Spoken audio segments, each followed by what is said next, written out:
¿Qué tal? Estamos en este tercer video de la serie del contenido de la materia 1732 hidrometalurgia. En este caso vamos a revisar de manera general porque en los subsecuentes videos, en el curso de hecho, se revisan las distintas operaciones hidrometalúrgicas. A manera de introducción es que se diseñó este contenido. La primera de las operaciones hidrometalúrgicas que vamos a mencionar se llama lixiviación.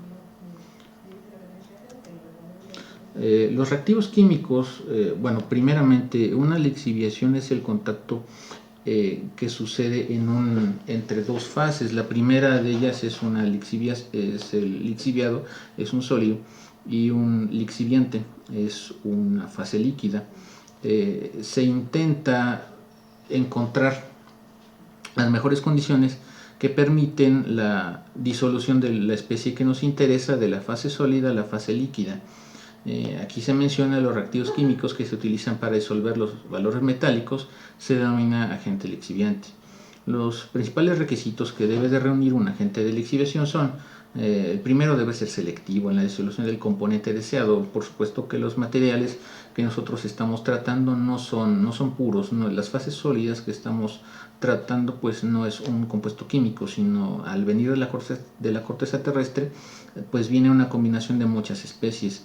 Lo ideal es que el reactivo que nosotros utilicemos como agente lixiviante sea lo más selectivo posible para poder afectar solo al que nos interesa y no estar utilizando recursos en el tratamiento de estériles o de ganga de material que pues no nos va a servir para el subsecuente aprovechamiento. A su vez también nosotros debemos de buscar que el agente lixiviante tenga facilidad de recuperación desde la solución de los componentes disueltos para no estar utilizando nuevo, sino que se pueda reciclar. El material que nosotros estamos usando como agente lixiviante, pensando por ejemplo en un ácido, usualmente de los primeros reactivos que se utilizan puede ser el ácido sulfúrico. El ácido sulfúrico debe de existir hasta por cuestiones ambientales un mecanismo para poderlo regenerar y recircular para que pueda ser utilizado ese mismo ácido en un circuito cerrado, algo que vimos de forma escueta en el video anterior, para poder procesar más material y no estar suministrando constantemente ácido nuevo, lo que genera pues un costo ambiental y un costo económico. Y finalmente un bajo costo, que sea no un bajo costo en sí mismo, sino que incida en que se mantenga económicamente atractivo el proceso. Por ejemplo, hay reactivos que se utilizan de manera común como agente lixiviante: ácidos sulfúrico, clorhídrico, nítrico y sulfuroso básicos, hidróxido de sodio, carbonato de sodio, amoníaco, carbonato de amonio, complejantes, sulfato de amonio, cianuro de sodio, cloro de sodio, urea, oxidantes, que estos no son como tal agentes lixiviantes, sino que son aditivos lixiviantes. Cloruro férrico, útil por ejemplo en lo que vamos a ver subsecuentemente en la lixiviación férrica. Sulfato férrico, hipoclorito de sodio, peróxido de hidrógeno o aire, oxígeno, para generar modificaciones en los potenciales que se establecen en la fase sólida en medio acuoso, en reductores, anhídrido sulfuroso, hidrógeno o ácido sulfúrico. Por ejemplo, aquí hay varias alternativas para poder tratar un mineral de un cierto sulfuro. MS es el término general de un metal en forma de sulfuro. Puede ser tratado mediante una lixiviación con un agente oxidante para producir la liberación del catión respectivo, azufre y oxígeno, ¿verdad?, que va a quedar disuelto en el medio. Disuelto, depende de las condiciones, tal vez evolucionado como burbuja de oxígeno. A su vez también el sulfuro de metal puede ser sujeto a un proceso de reducción para obtener el metal. Ya no, en este caso está siendo parte de un consolidado sólido. Aquí el metal quedaría liberado del azufre, entonces quedaría azufre disuelto en solución y un cierto remanente del agente reductor que quedó en solución. También puede ser en un equilibrio ácido-base, en este caso el sulfuro metálico en su interacción con protones libres o con H3O más es indistinto, depende de cómo se le enfoque del equilibrio, con la liberación del metal en fase iónica y la generación de ácido sulfídrico. En este caso es un ataque correctivo muy ácido básico, depende de la ganga, por supuesto. Y acciones combinadas, en este caso estamos viendo un ejemplo de una reacción complejante con un L, que en términos generales es un ligando, es algo que se debe de conocer razonablemente por las clases de química analítica, en donde pasamos de un sulfuro a un metal complejado, pero que a diferencia de la fase original, se encuentra en solución. Por supuesto que en solución ya es potencialmente tratable de un proceso de subsecuente refinación. Como ligandos pueden ser utilizados amoníaco, sales de amonio, cianuros, carbonatos o cloruros. Estos son igual sobre procesos de lixiviación, pero no en cuanto a la química, sino a la operatividad. En este caso, solamente son algunos ejemplos. Son 4 en tipos de procesos de lixiviación. Puede ser en sitio, en tiraderos, en pilas o en bateas. Vamos a ver de qué se trata, tanto brevemente en este video como en los videos subsecuentes. Variables de control que pueden ser la presión, la temperatura y la aireación, y los agentes lixiviantes que pueden ser de naturaleza ácida, alcalina, agentes oxidantes o bacterianas. En este caso, ejemplos de lixiviación ácida es con los pares, el par ácido sulfúrico con ácido clorhídrico, reactivos alcalinos con hidróxido de sodio, carbonato de sodio o hidróxido de amonio, con agentes oxidantes, óxido de manganeso, cloruro férrico, y lixiviación bacteriana con, en este caso es una especie, Thiobacillus ferroxidans, que tiene que ver con la especie del microorganismo biolixiviante. Expresa la función que tiene en un proceso. En este caso es un ferrooxidante. Eso es, digamos, que la especie de microorganismo. Recordemos que la nomenclatura binominal de un ser vivo es un género y la especie. En este caso es un género Thiobacillus y un ferrooxidans es la especie. Este es un esquema muy general de cómo sucede la lixiviación in sitio. Es una perforación en unos pozos. Bueno, partimos de la ubicación de un recurso mineral que tenemos en el subsuelo, a partir del cual, mediante un licor acondicionado, que esto es el agente lixiviante, es bombeado al subsuelo, y en este caso, en esta franja que nosotros vemos horizontal, se encuentra el oro. ¿Qué es el oro? Es la mena. Nuestro agente lixiviante es permeado a través de la capa de mena, reacciona con esta y genera un licor de lixiviación, un licor ya que tiene el metal que nos interesa en disolución, y a su vez es bombeado a través de un pozo de producción, lo que tenemos en la parte central. En este caso no hay una extracción de material, es una operación en sitio, por eso se llama in situ leaching, que el material agente lixiviante es ingresado al sistema mediante pozos de inyección y es extraído del mismo mediante pozos de producción, mediante contrapozos de producción, dado que el flujo es del centro de la Tierra, por así decir, en dirección hacia la superficie.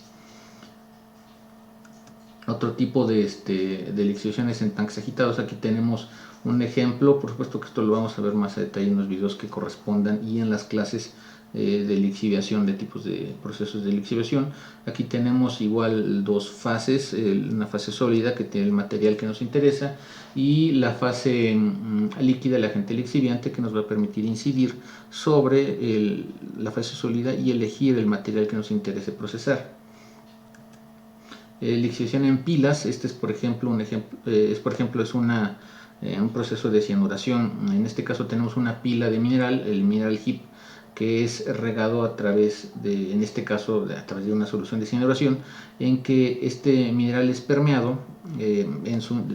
Veámoslo como una acumulación de rocas de tamaño reducido o de concentrado.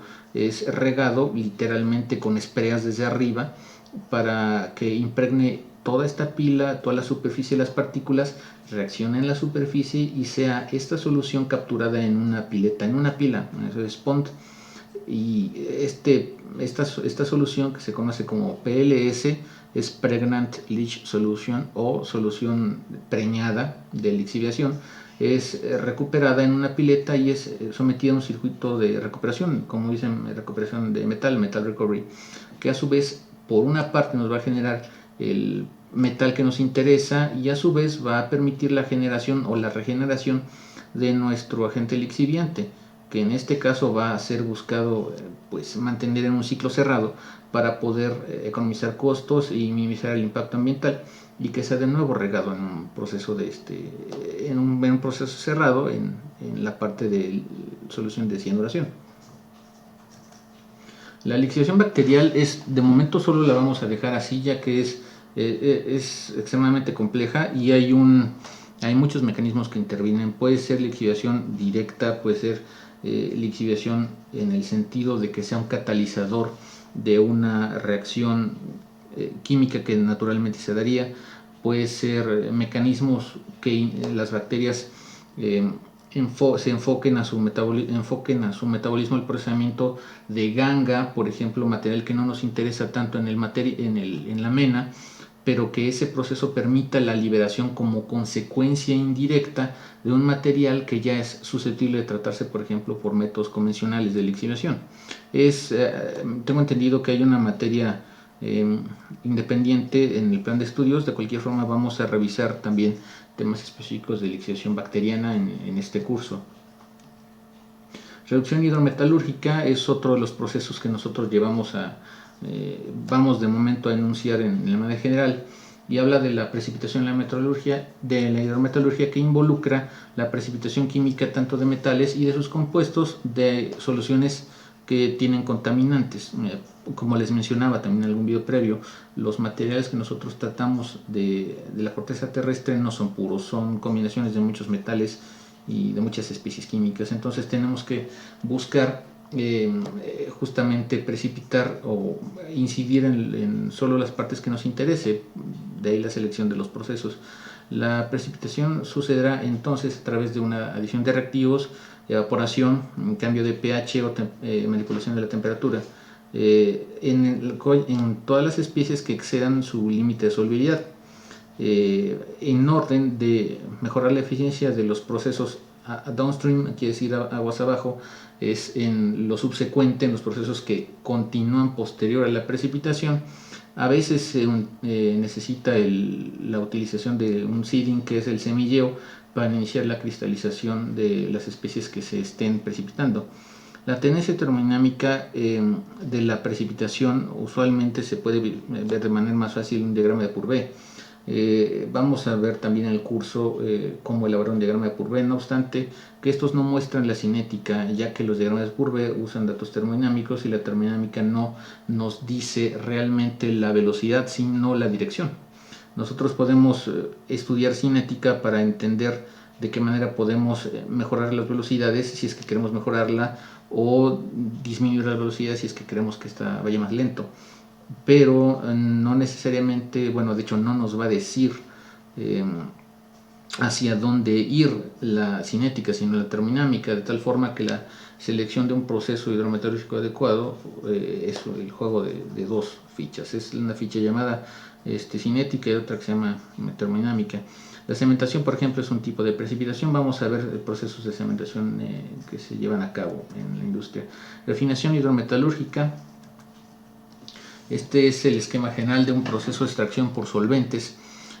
Nosotros partimos de una solución que se llama PLS, intentando recordar, pueden revisar la parte del video donde estamos hablando de la pila, donde ahí se puede ver más fácilmente el heap leaching, de la lixiviación, que genera una solución rica en iones. Esa solución rica en iones, como les digo, se llama PLS. Este es un ejemplo únicamente para la metalurgia del cobre. Partiendo de 2.5 gramos por litro de PLS, vamos a obtener nosotros, vamos a someterlo a una primera etapa que se llama extracción. Por eso el proceso se llama extracción por solventes y depósito electrolítico. La primera es la extracción, en la cual nosotros ponemos en contacto ese PLS con una fase orgánica. La fase orgánica, por supuesto, que es una fase líquida, en estado líquido.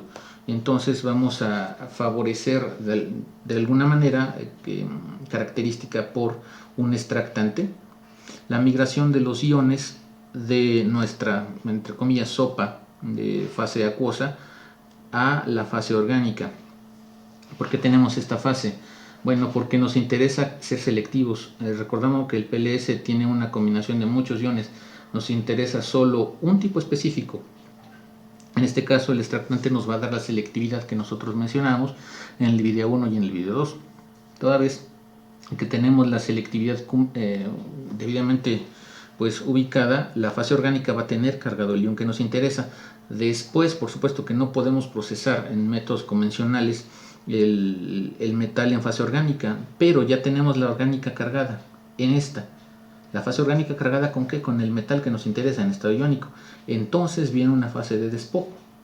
En la fase de despojo nosotros removemos de la fase orgánica el metal que nos interesa y lo conducimos a una fase acuosa limpia, en el sentido de que no hay metales o iones que contaminaban o que están presentes en la solución como si lo estaban acá.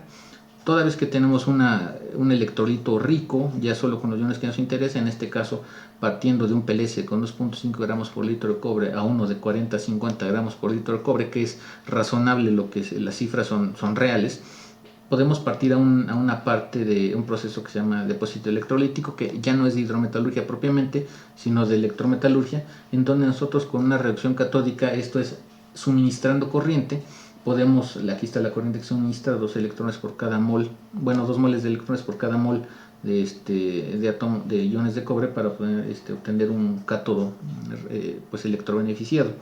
A su vez, el ciclo cerrado genera que el electrolito agotado, el electrolito pobre, sea el que quede en la fase de despojo. En la fase de despojo, después del orgánico que se descargó, el orgánico descargado, libre de cobre, es el que entra en contacto con la fase de extracción. Y tenemos de nuevo un ciclo cerrado en el cual nosotros podemos minimizar las pérdidas y también minimizar el impacto en el medio ambiente.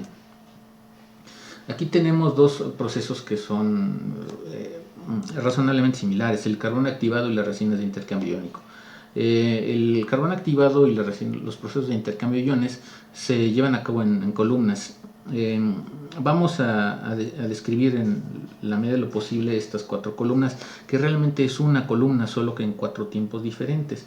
Esta zona gris está marcando un empaquetamiento, es una columna física, es un recipiente alargado vertical en el cual nosotros tenemos cargado ya sea carbón activado o resinas de intercambio iónico.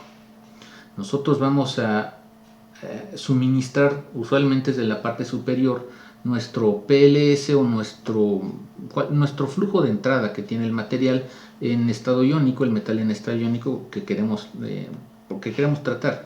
Por supuesto que el carbón activado y el resina de intercambio iónico tienen finalidades distintas. Una, por ejemplo, es el carbón activado tiende a ser para el tratamiento de aguas y las resinas de intercambio iónico tiene que ver más con la refinación de metales de interés.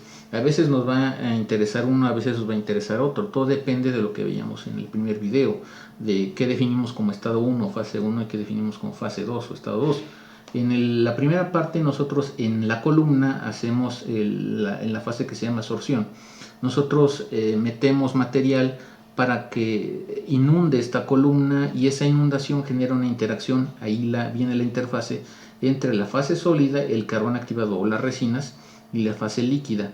En este caso va a actuar en términos bien generales como una esponja.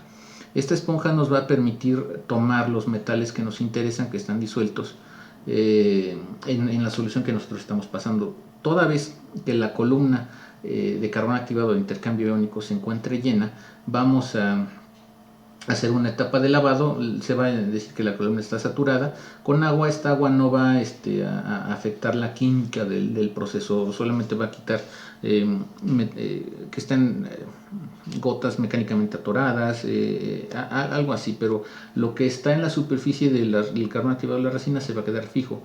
El siguiente paso dentro de la misma columna, en el tiempo 4, se va a llamar elusión.